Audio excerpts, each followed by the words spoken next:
Tethered Kite Mine.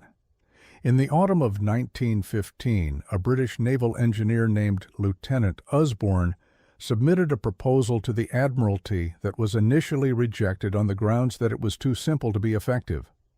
The Admiralty's position was that a weapon this straightforward would have been developed centuries earlier if it had any merit. Usborne's proposal was accepted 6 months later, when the submarine threat in the English Channel had reached a level that made conventional anti-submarine measures demonstrably insufficient. The weapon was a kite, a large fabric kite flown from a surface vessel, to which a contact mine was attached on a long tether. The kite was deployed from the stern of a patrol vessel, moving at speed. The wind pressure on the kite lifted it to altitude, while the tether's geometry positioned the attached mine beneath the surface at a depth calibrated to intercept a submerged submarine. The patrol vessel dragged the kite mine through areas of suspected submarine activity. When the mine contacted a submarine hull, it detonated. The first operational deployment in the English Channel in 1916 produced results that the Admiralty's initial assessment had declared unlikely. The kite mine sank 14 confirmed German submarines in its operational period between 1916 and 1918. It required no technology beyond fabric, wire, and a standard contact mine. It could be deployed from any vessel capable of making adequate speed in a sufficient wind. It was cheap enough to produce in large quantities and simple enough to be operated by minimally trained personnel. The weapon was not deployed after 1918. The Admiralty's post-war review of anti-submarine weapons assessed the kite mine as effective against the submarine technology of 1916, but insufficiently reliable against the deeper-diving submarines that post-war naval development was producing. The assessment recommended continued development of sonar-based detection systems instead. The sonar systems that replaced the kite mine required years of development, cost orders of magnitude more, and did not achieve the kite mine's 14-kill record until the Second World War.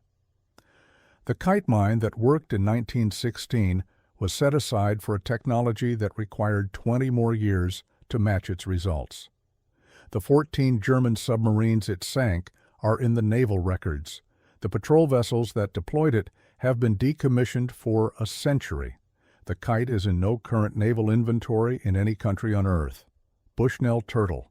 On the night of September 6, 1776, an American Revolutionary soldier named Ezra Lee climbed into a wooden vessel, roughly the shape and size of a large barrel, sealed himself inside, and began hand-cranking a propeller that moved the vessel through the dark water of New York Harbor toward the anchored British warship HMS Eagle. The vessel was the Turtle.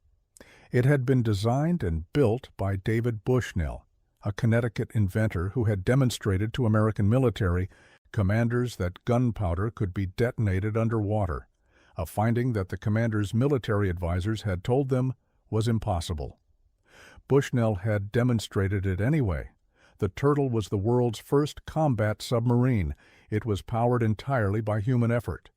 A hand crank for propulsion, a foot pedal for a bilge pump, a hand-operated device for ballast water intake and release. It carried a detachable explosive magazine designed to be attached to the hull of an enemy vessel by a wood screw driven through the Turtle's roof.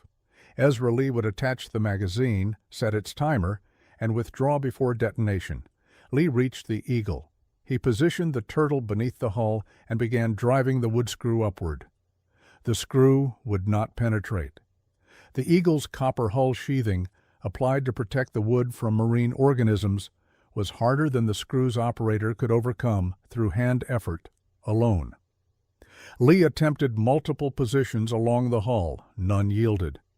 As dawn approached and the risk of detection increased, Lee withdrew. The magazine was released in New York Harbor as Lee retreated.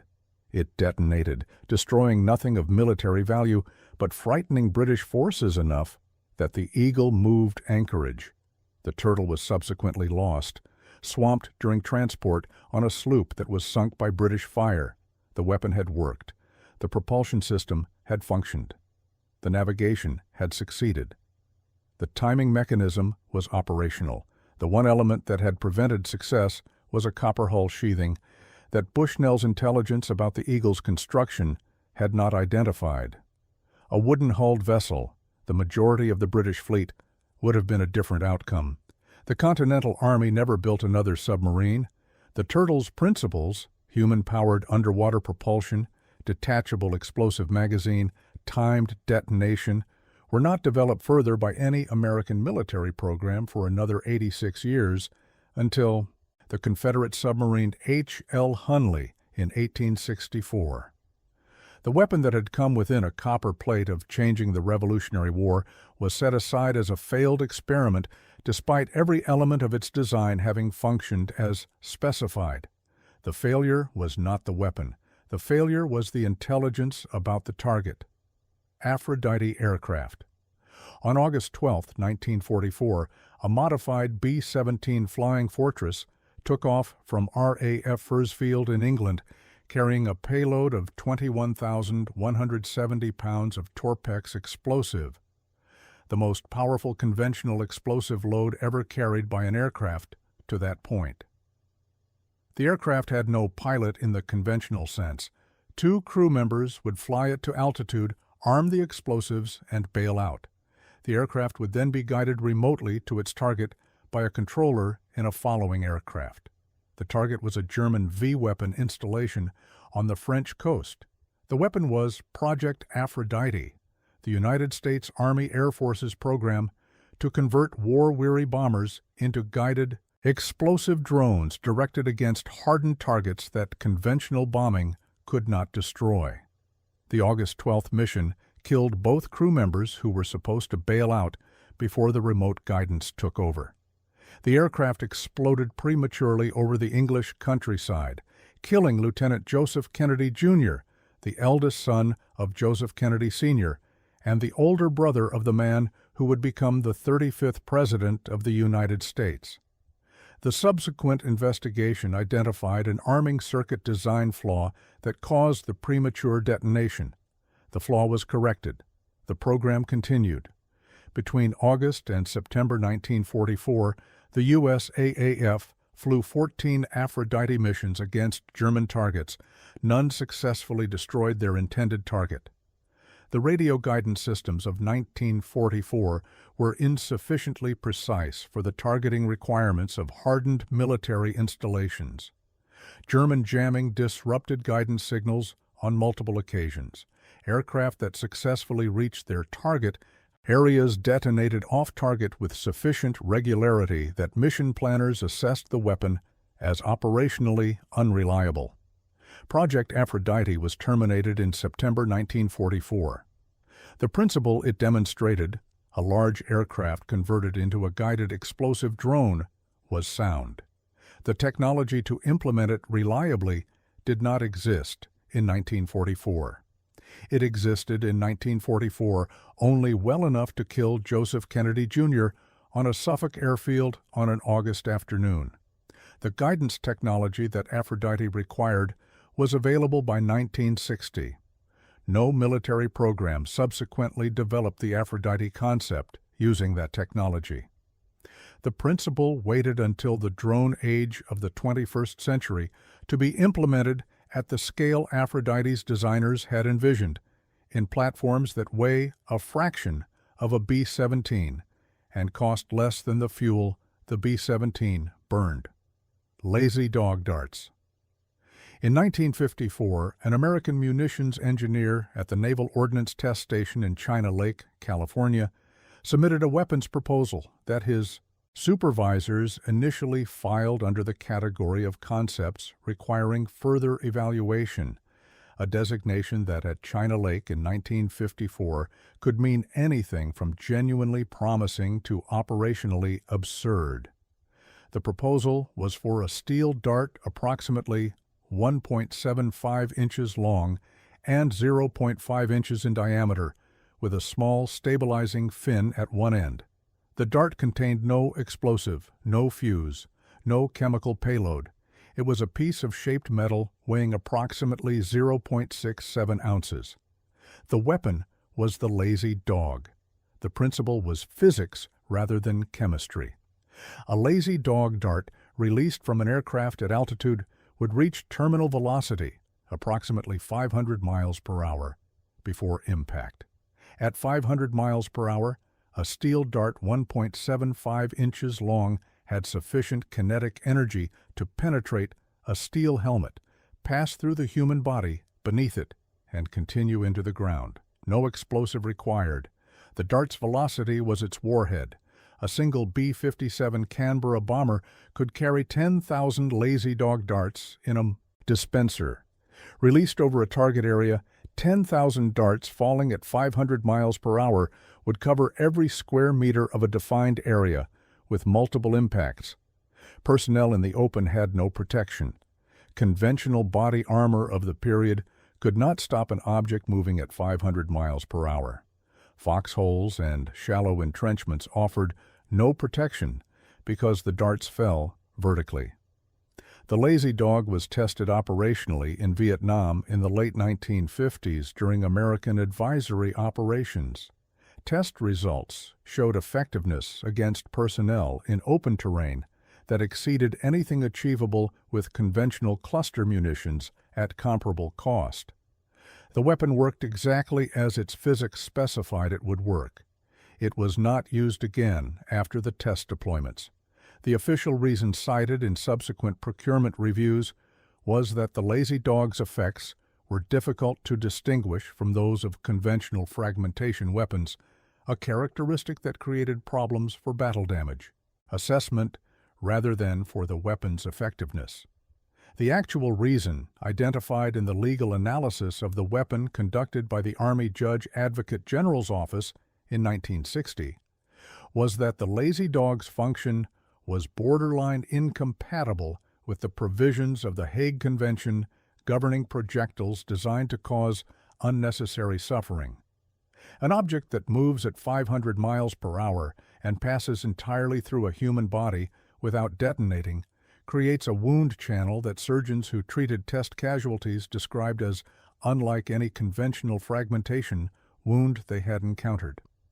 The weapon that caused no explosion left wounds that conventional military medicine could not adequately treat. The dart is in the records. The legal assessment is in the records. The weapon is in no current military inventory. Exploding coal.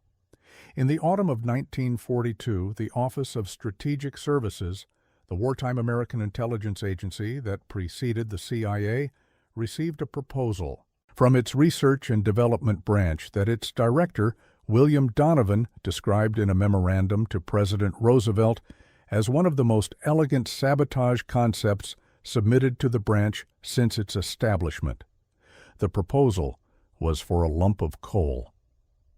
The OSS's Research and Development Branch had developed a casting process that produced a precise replica of a coal lump from a mixture of explosive compounds, specifically a blend of plastic explosive and coloring agents that matched the visual texture, weight, and surface characteristics of natural coal closely enough to pass casual inspection in a coal bin or on a conveyor belt. The replica coal was indistinguishable from actual coal to a worker shoveling fuel into a furnace or a locomotive firebox. When a replica coal lump was shoveled into a furnace or firebox along with genuine coal, it would detonate approximately 30 seconds after reaching ignition temperature. The detonation was sufficient to destroy a locomotive, firebox, disable a ship's boiler, or damage an industrial furnace beyond immediate repair. A single operative could introduce multiple replica lumps into a target's coal supply during routine access, coal delivery, facility cleaning, or a brief unmonitored entry, and withdraw before any effect was observed. The OSS produced and deployed replica coal lumps in European theater operations beginning in 1943. Documented uses included introduction into German locomotive fuel supplies in France, introduction into the coal supply of a German naval facility in Norway, and introduction into industrial fuel supplies in occupied Belgium. The after-action reports of these operations, partially declassified through the National Archives, document confirmed target damage in each case. The weapon's production was discontinued at the war's end. The OSS was dissolved in September 1945. The replica Cole program's documentation was archived. The CIA, which succeeded the OSS in 1947, did not revive the program. The specific explosive compound formulation used in OSS replica Cole has not appeared in any subsequent military or intelligence procurement document in the public record.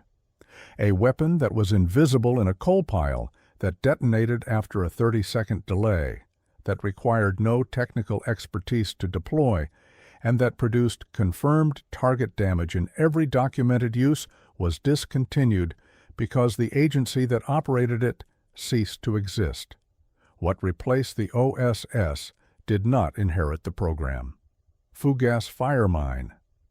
In the spring of 1940, as German armored forces prepared for their offensive into France and the Low Countries, British military engineers were simultaneously preparing for a scenario that the British Army's Planning Division described as unlikely but necessary to prepare for: the defense of the British mainland against German armored assault. The preparation produced a weapon that had no name in official documents for the first 2 years of its existence.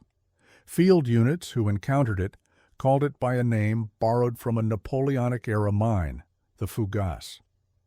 The British Fougasse was a buried metal or concrete container holding between 40 and 60 gallons of petroleum mixed with tar, lime, and in later versions, thickening agents that made the mixture cling to surfaces and resist extinguishment with water. The container was buried at road junctions, at likely armor approach routes, and at defensive positions. A small explosive charge was mounted at the rear of the container, angled to project the burning mixture forward when detonated. When the explosive charge fired, the petroleum mixture was ejected forward in a burning cone that covered approximately 500 square meters. The tar and thickening agents caused the mixture to adhere to the surfaces it contacted: vehicle hulls, road surfaces, vegetation, and personnel. The lime content caused the mixture to continue burning in contact with water, defeating the standard fire suppression method used by vehicle crews. A tank crew that opened a hatch to escape a burning vehicle encountered the same burning mixture outside. The Fougasse was installed at approximately 50,000 locations across Britain between 1940 and 1941. It was never used in combat in Britain because the German invasion it was designed to counter never came. It was tested operationally in North Africa in 1942 and 1943 against German armored formations. Test results showed effectiveness against vehicle crews that conventional anti-tank weapons of the period could not match in cost-per-kill assessments. The weapon was discontinued after 1945. The official reason was that post-war military doctrine emphasized mobile rather than static defense, and the Fougasse was by definition a static weapon. It defended a fixed position and could not be repositioned once installed. The effectiveness it had demonstrated in North Africa was not in dispute. The doctrine that made it irrelevant had changed. The 50,000 British Fougasse installations were deactivated and removed between 1945 and 1947. The petroleum mixture formula and the installation specifications are in the Ministry of Defense archives. The weapon that covered 500 square meters in burning petroleum that water could not extinguish has not appeared in any military inventory since 1945. OSS Stink Bomb. In 1943, the OSS Research and Development Branch in Washington, D.C., assigned a chemist named Winford Lee Lewis, the same man who had developed lewisite during the First World War, to a project with an objective that Lewis initially described to colleagues as beneath the dignity of the branch's technical capabilities. The project was the development of a malodor agent, a chemical compound so offensively malodorous that a person exposed to it would be unable to function in public or in professional contexts without immediately attracting universal attention and revulsion. The operational concept was specific. Occupied Europe, German officers and collaborationist officials conducted their public business in a context where their uniform and their authority commanded deference from the surrounding civilian population. A malodor agent that could be discreetly applied to the clothing or person of a target official by a resistance operative making incidental contact in a crowd would not injure the target. It would make them socially and professionally non-functional in any enclosed public space for a period of hours or days, depending on the compound's persistence. Lewis's team developed a compound they designated Who-Me. The compound's primary active ingredient was a sulfur-based molecule belonging to the thioacetate family, compounds that produce extremely intense malodor at concentrations measured in parts per billion. Who-Me was produced in a small spray applicator that could be concealed in a coat pocket and discharged toward a target from conversational distance without the target or surrounding observers identifying the source. Field testing in 1944 revealed a problem that the laboratory testing had not predicted. The compound's malodor was so intense and so persistent that it was not directional. An operative who discharged Who-Me toward a target in a crowd was immediately exposed to the same compound at concentrations that made the operative indistinguishable from the target in terms of malodor intensity. Both the target and the operative were rendered socially non-functional simultaneously. OSS resistance operatives in France and the Netherlands who were supplied with Who-Me kits refused to use them after initial trials.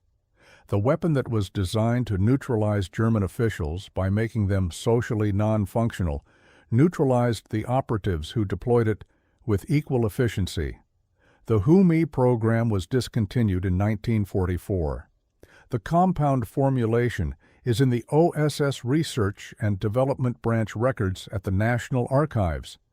The CIA's successor to the malodor program, designated skunk by subsequent researchers, produced compounds in the 1960s that were more directional in application.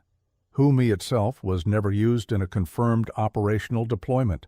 The weapon that worked too well for its own operators was discontinued because both ends of its deployment mechanism were equally affected. Panjandrum. On the morning of June 6, 1944, Allied forces landed on the beaches of Normandy in the largest amphibious assault in military history. The beach obstacles, mines, and fortifications that the German defenders had constructed along the Atlantic Wall had been the subject of British military engineering research for 2 years.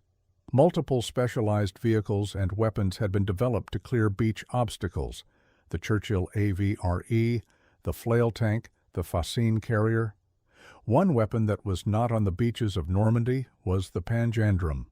The Panjandrum's absence from D-Day is the most informative fact in its history.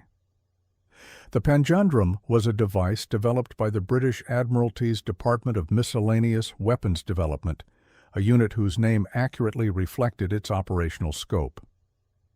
The device consisted of 2 large wooden wheels, each approximately 10 feet in diameter, connected by a central cylinder containing the explosive payload. Cordite rockets were attached around the rim of each wheel. When the rockets ignited, they were supposed to drive the wheels forward across the beach, propelling the explosive cylinder toward the German fortifications at the waterline. On contact with the fortifications, the cylinder would detonate, creating a breach through which infantry could advance. The weapon was tested on a beach in Devon in January 1944. Film of the test survives in the Imperial War Museum archive. The film shows the Panjandrum being launched into the surf, the rockets igniting, the device beginning to move across the beach toward the simulated target. And then, As additional rockets ignite unevenly, the device changing direction, and changing direction again, and then veering sharply toward the assembled military observers, senior Admiralty officials, and film crew who had gathered to witness the test. The test was not a success. The British Admiralty's technical review of the Panjandrum concluded that the rocket ignition sequence could not be reliably controlled under beach conditions. Wind, sand, and salt spray all affected individual rocket performance unpredictably, and the differential thrust produced by uneven ignition made directional stability unachievable with the device's wheel geometry. The Panjandrum was not deployed on D-Day. It was not deployed anywhere. The explosive payload that was supposed to breach the Atlantic Wall is in a Devon beach in the historical film record, heading toward the people who built it. The weapon that worked in theory failed in practice because the beach it was designed to cross was a different environment than the engineering team had modeled. The film is in the Imperial War Museum. The Panjandrum is nowhere. Greek Siphonophore. On the morning of October 7, 1571, two fleets met in the Gulf of Patras off the western coast of Greece. The Holy League, a coalition of Spanish, Venetian, and Papal naval forces, faced the Ottoman Empire's fleet in the largest naval battle of the 16th century. By the end of the day, the Ottoman fleet had been destroyed so comprehensively that it never recovered its pre-battle strength. The Battle of Lepanto is documented in the naval records of 6 nations. What is not in the standard account of Lepanto is the specific weapon that the Venetian galleys deployed in the battle's opening phase, a weapon that combined the Byzantine naval tradition of chemical incendiary deployment with a delivery mechanism that had been developed in the Venetian arsenal over the preceding decade, and that has not appeared in any documented naval operation since 1571. The Venetian Siphonophore, documented in the arsenal records as the Grand Siphon, was a pressurized delivery system for an incendiary compound mounted in the bow of specially modified galleys. The compound was a petroleum-based mixture combined with quicklime and sulfur, delivered under pressure through a bronze nozzle that could project a sustained stream of burning fluid approximately 30 meters across open water. The quicklime component caused the compound to ignite on contact with water, making it impossible to extinguish by flooding or by projecting seawater onto the burning surface. The Venetian galleys equipped with Grand Siphon systems led the Holy League's battle line at Lepanto. The weapon's effectiveness in the battle's opening exchanges, documented in Spanish and Venetian after-action reports, was described by fleet commanders as decisive in preventing the Ottoman galleys from closing to boarding range, which was the primary tactical objective of Ottoman naval doctrine. After Lepanto, the Venetian arsenal's records show no further procurement of Grand Siphon systems. The arsenal continued producing galleys. It did not continue producing the weapon that had been decisive in the most significant naval victory of the century. The arsenal's records do not explain why. The after-action reports that praise the weapon's effectiveness are in the Venetian state archives. The procurement records that show the system was never ordered again are in the same archive. The gap between those two documents, between the battle report saying it was decisive and the procurement record showing it was never built again, has not been explained in 4.5 centuries of Venetian and naval history scholarship. The weapon that was decisive at Lepanto is in the records. The decision not to build it again is in the records. The reason for that decision is not. Roman Corvus. In 260 BC, Rome was not a naval power. It had no significant fleet, no naval tradition, and no experience of large-scale sea combat. Carthage, its opponent in the First Punic War, had been the dominant naval power in the western Mediterranean for 2 centuries. Carthaginian sailors were among the most skilled in the ancient world. Their warships were faster, more maneuverable, and crewed by men with generations of naval experience. Rome looked at this situation and decided not to fight a naval battle. It decided to fight a land battle at sea. The weapon that made this possible was the Corvus, the crow. It was a boarding bridge approximately 11 meters long and 1.2 meters wide, mounted on a rotating pole at the bow of a Roman warship. At the top of the boarding bridge was a heavy iron spike shaped like a crow's beak. When a Carthaginian ship came within range, whether approaching to ram, which was the standard Carthaginian attack, or attempting to maneuver past, the Corvus was dropped. The iron spike drove through the Carthaginian deck and locked the two ships together. Roman soldiers then crossed the boarding bridge and fought the kind of close combat that Roman infantry was unmatched at. The Corvus was deployed at the Battle of Mylae in 260 BC. The Roman fleet, operating its first significant naval engagement in history, defeated an experienced Carthaginian fleet. The device was deployed again at the Battle of Sulci and at the Battle of Tyndaris. At each engagement, the tactical result was the same. Carthaginian naval superiority was neutralized by a device that converted a sea battle into a land engagement the Romans were trained to win. Then, in 255 BC, the Roman fleet carrying the army of Marcus Atilius Regulus was caught in a storm off Cape Bon on the return from North Africa. The fleet was destroyed. Approximately 284 Roman ships were lost with most of their crews, the worst naval disaster in Roman history. The Corvus was blamed.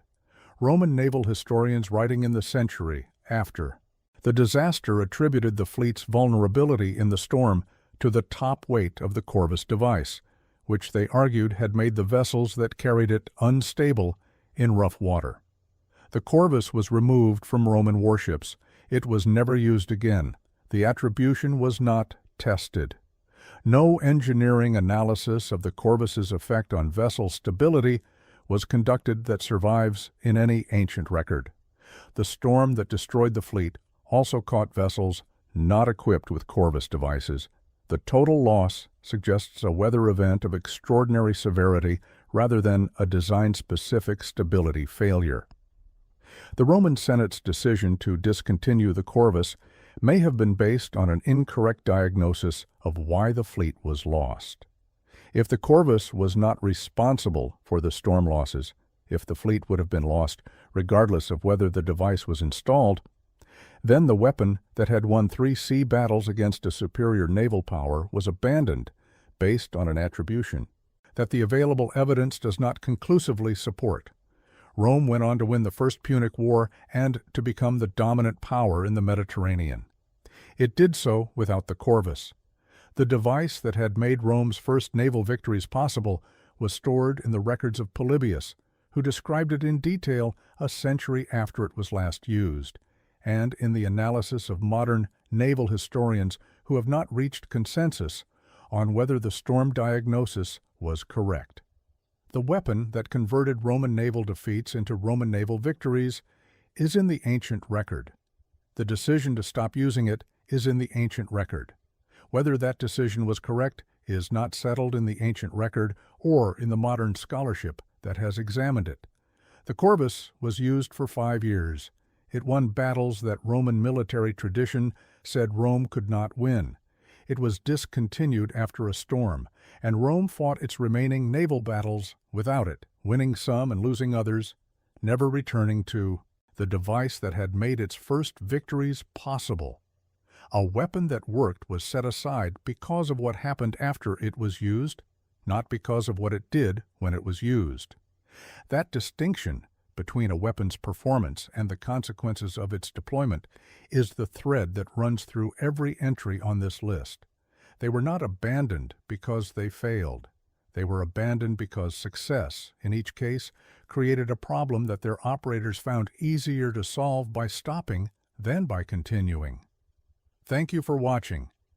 To support the creation of more videos like this, please like this video, subscribe, and use the comments to suggest a topic for our next video. Thanks again, and goodbye.